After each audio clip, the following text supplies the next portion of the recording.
আমি চাই যে আমার লোকেদের সুরক্ষার দায়িত্ব আজ থেকে আমার সৈন্যরা করবে।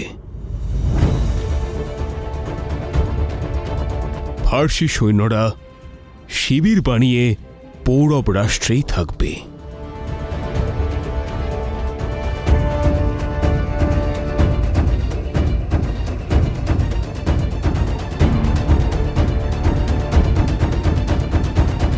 ঠিকই বলেছেন আপনি শাহ দারায়ুস। আপনার জাহাজ লুট করা হয়েছে, পারস্য সৈন্যদের ওপর আক্রমণ হয়েছে। নিজের প্রজাদের সুরক্ষা নিয়ে আপনার চিন্তিত হওয়াটাও অত্যন্ত স্বাভাবিক। আর পৌরব রাষ্ট্রে ফার্সিদের সুরক্ষা নিয়ে প্রশ্ন তোলাটাও আপনার সমীচীন। কিন্তু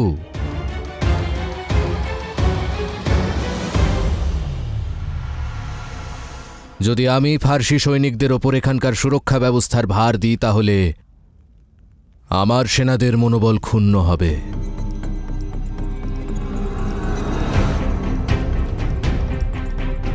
আমার প্রজারা নিজেদের দুর্বল মনে করবে। দেশের দরজায় যদি দেশেরই তালা লাগে, তাহলে মনে শান্তি থাকে। একবার যদি বিদেশি তালা লেগে যায়, সেদিনই সেই দরজা অপরের হয়ে যায়। আমি আপনার সঙ্গে অংশীদারি করেছি পৌরব রাষ্ট্রকে অধিক সম্পন্ন আর অধিক শক্তিশালী করার জন্য। আর রাজা হওয়ার দরুন আমি আমার সেনা আর আমার প্রজাদের মনে দুর্বলতার ছাপ ফেলতে চাই না।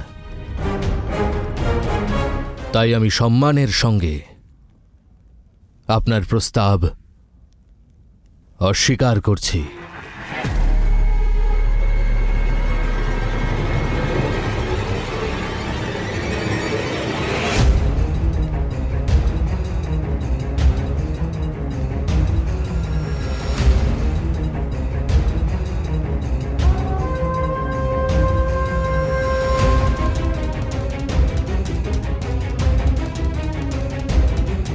ভাইয়ের সামনে দস্যুকে পৌঁছতে দিলে চলবে না। দাঁড়াও কনিষ্ক, দাঁড়াও কনিষ্ক, দাঁড়াও কনিষ্ক।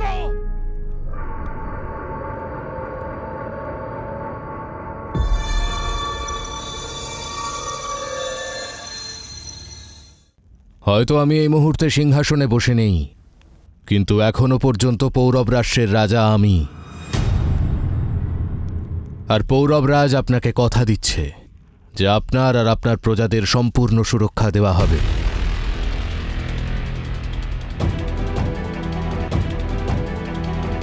আর যে দস্যুরা আপনার মনে আমাদের দেশের সুরক্ষা ব্যবস্থা নিয়ে প্রশ্নের জন্ম দিয়েছে, তাকে শীঘ্রই ধরা হবে আর মৃত্যু প্রদান করা হবে।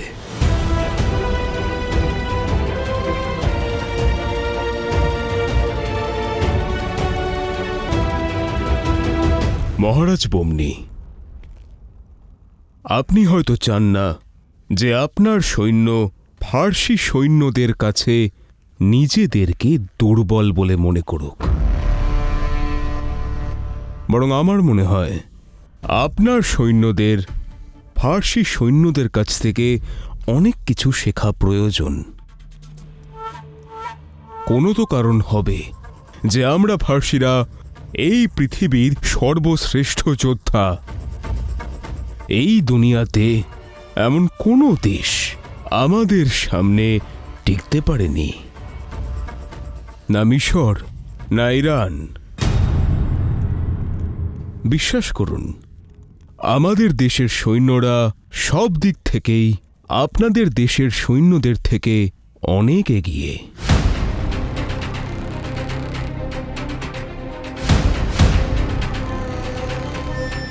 বহু বছর আগে আপনি আমাকে একটা শিক্ষা দিয়েছিলেন যে দুধে খণ্ডের মতো মিশে থাকা উচিত। এত বছরেও আমি সেই শিক্ষাটা ভুলিনি, কিন্তু সেই খণ্ডটাকে যে সুরক্ষিত রাখবে সেই ভারতীয় মাটির পাত্র একটু বেশিই দুর্বল, ভেঙে গেল।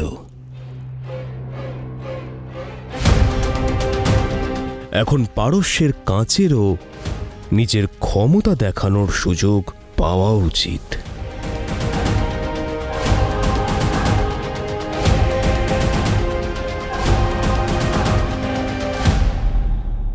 একটা কাজ যা মিত্র করুক বা শত্রু আমি সহ্য করতে পারি না, তা হলো পিছন থেকে আঘাত।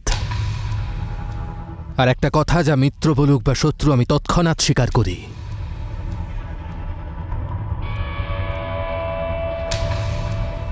তা হলো সামনে থেকে আসা প্রতিস্পর্ধা। তাহলে ফার্সি আর পৌরব লড়াকুদের মধ্যে একটা প্রতিযোগিতা করা হোক, যেমন তক্ষশিলার পৌরব রাষ্ট্রের মধ্যে হতো। আপনার সামনেই নির্ণয় হয়ে যাবে যে পৌরব রাষ্ট্রের মাটি পারস্যের কাঁচের থেকে কত বেশি শক্তিশালী।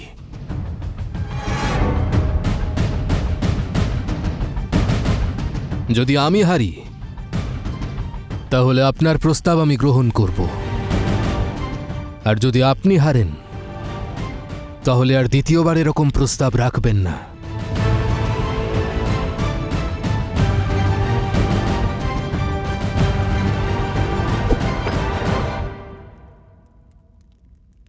আমি রাজি।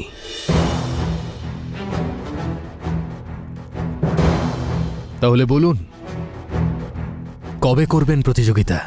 শীঘ্রই। কিন্তু পারস্য থেকে আপনার লড়াকুদের আসতে কিছু সময় তো লাগবেই।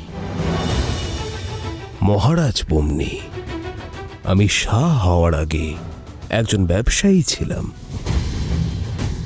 আর ব্যবসায়ী প্রদর্শন পরে করে, কিন্তু প্রস্তুতি আগে নেয়।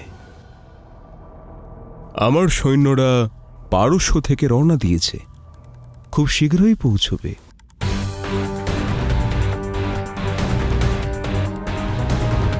অংশীদার হওয়ার দরুন আমি প্রার্থনা করব যে আপনি এমন কোনো যোদ্ধা পান যে পারস্যের যোদ্ধাদের সামনে কিছুক্ষণ টিকতে পারে।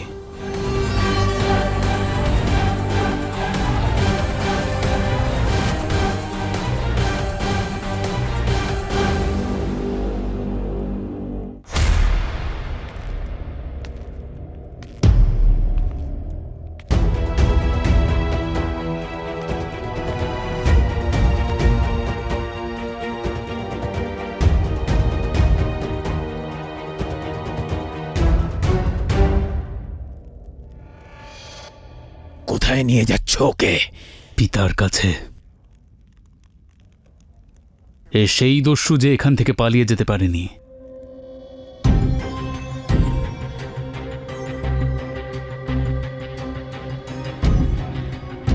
এই কি সেই পুরু?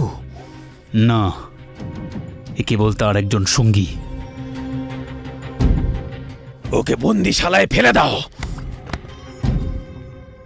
কিন্তু একে আমরা পিতার সম্মুখে কেন নিয়ে গেলাম না?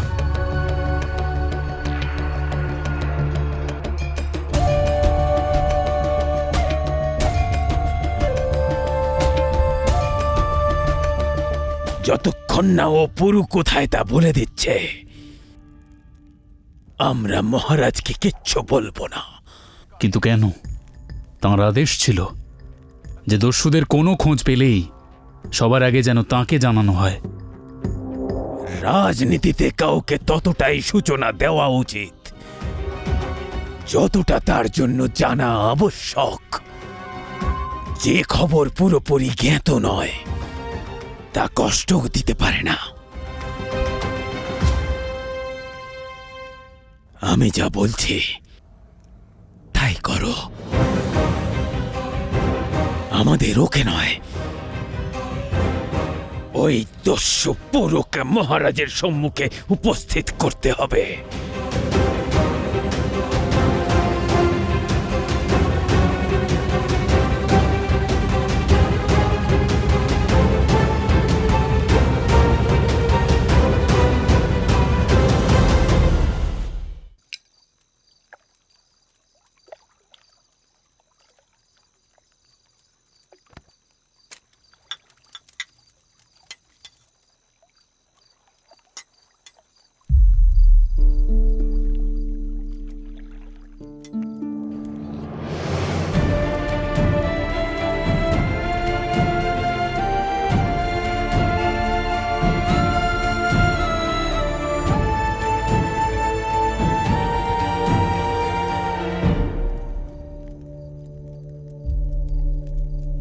পুরু, ভোজন শুরু করো।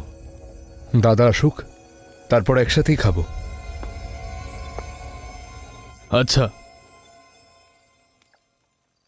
খুব ভালোবাসা দেখাচ্ছ যে দাদার প্রতি।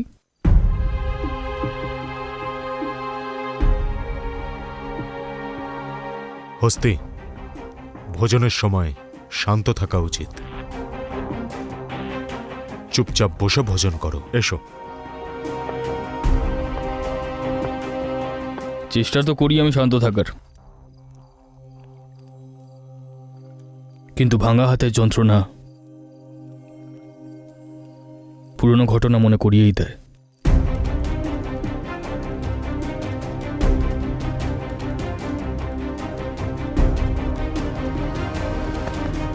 মা, তুমি আমায় খাইয়ে দাও, কারণ কেউ আমাকে সেই অবস্থায় রাখেনি যে আমি নিজের হাতে ভোজন করতে পারি। হস্তি, পুরনো কথা ভুলে যাও আর চুপচাপ বসে ভোজন করো। চলো, পুরনো কথা সব ভুলে যাচ্ছি। এটা বলো, পৌরব রাষ্ট্র কেমন লাগলো?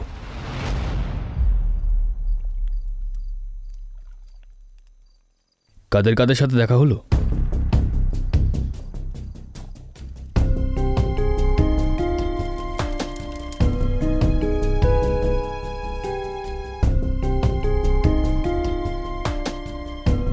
এতদিন ওখানে ছিলে, অনেক মানুষের সঙ্গে দেখা হয়েছে, পুরুষ আর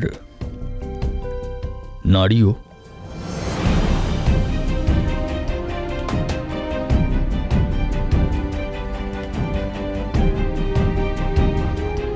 আরে থামলে কেন পুরু? খাও খাও। আমি তো শুধু এটা জানতে চাইছিলাম যে ওখানে এমন কি হলো যে সুমেরকে একা দাসেদের ছাড়তে মগধ যেতে হলো।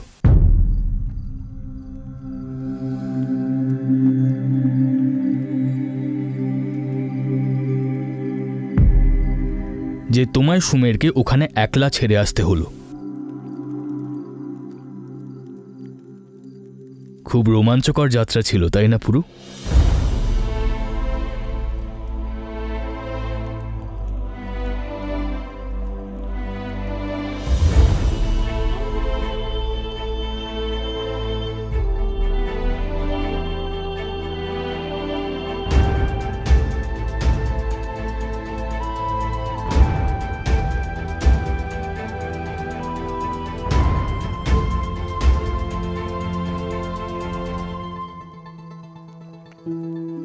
যদিও আমার হাত ভাঙার জন্য ধন্যবাদ পুরু। এবার প্রতিদিন মায়ের হাত থেকে খাওয়ার আনন্দ উপভোগ করতে পারি।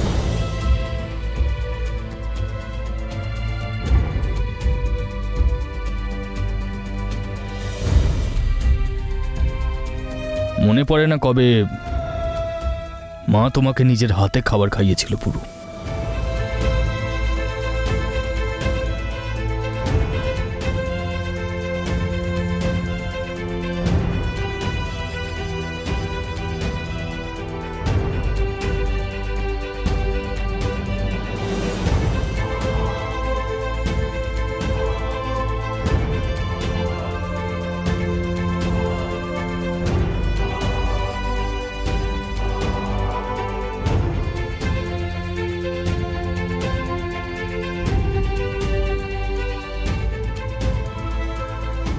পুরু,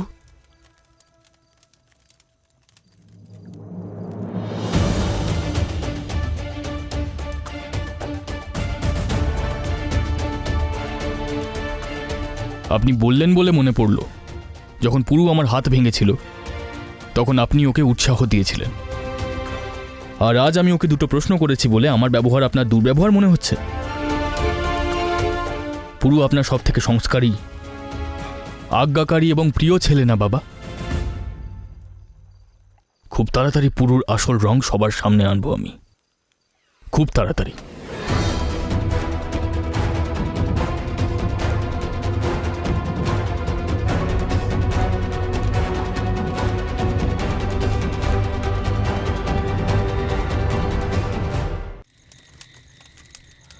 ছেড়ে দাও! কি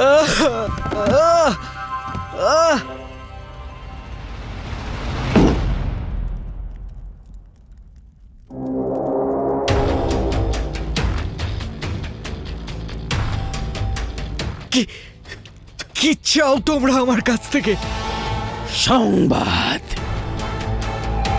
আমাদের রাজ্যের ওই মহিলাকে তোমরা দস্যুরা কোথায় নিয়ে গেছো? কতবার তো বলেছি আমি জানি না, আমি জানি না। এখনো তো এই বিষাক্ত তরল তোমাকে শুধু জাগিয়ে রেখেছে। তা চিরকালের জন্য তোমার চোখে অন্ধকার হয়েও নেমে আসতে পারে দস্যু। যদি চোখ হারাও তাহলে সারা জীবন ভিক্ষা করতে হবে। না, আমি সত্যি বলছি, আমি জানি না, আমি জানি না। ওই ওই পুরু, আমার সঙ্গী পুরু ওই মহিলাকে নিয়ে গেছে। কেন, কিসের জন্য, আমি কিচ্ছু জানি না। ওই পাগল মহিলার সাথে আমাদের কোনো সম্পর্ক নেই, কোনো সম্পর্ক নেই। ওই পুরু কেন, কিসের জন্য নিয়ে গেছে আমি জানি না।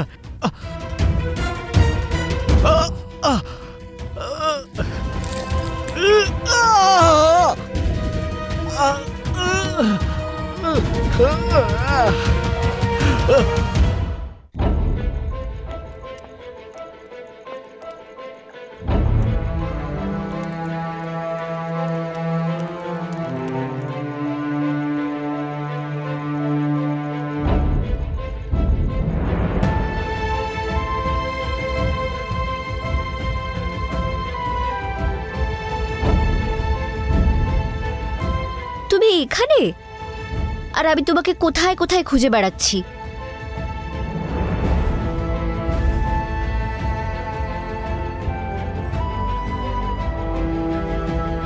নাও, ভোজন করো।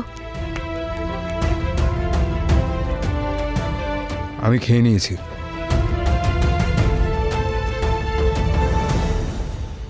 পুরু, হতে পারে তুমি পৌরব রাজ্যের রাজকুমারকে শিক্ষা দিয়েছ, আর এটাও ঠিক যে ফার্সিদের সঙ্গে লড়ে তাদের জাহাজ ডুবিয়েছ, কিন্তু তুমি আমাকে মিথ্যে বলতে পারবে না। এখন আর কোনো অজুহাত দেওয়ার চেষ্টা করবে না, কারণ আমি ভালো করে জানি তুমি কিচ্ছু খাওনি। চলো।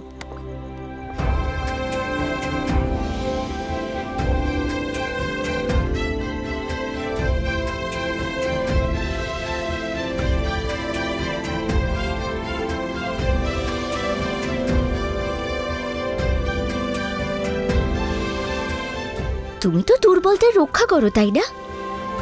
নিজে দুর্বল হয়েও না।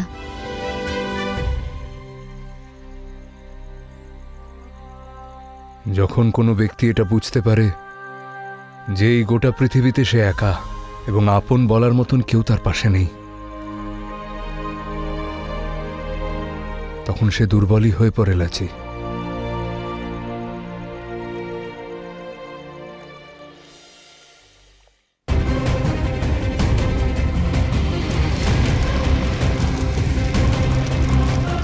বাবা, আপনি? তোমার মনে আছে পুরো, আমি তোমাকে বলেছিলাম যে আমি তোমায় কিছু বলতে চাই।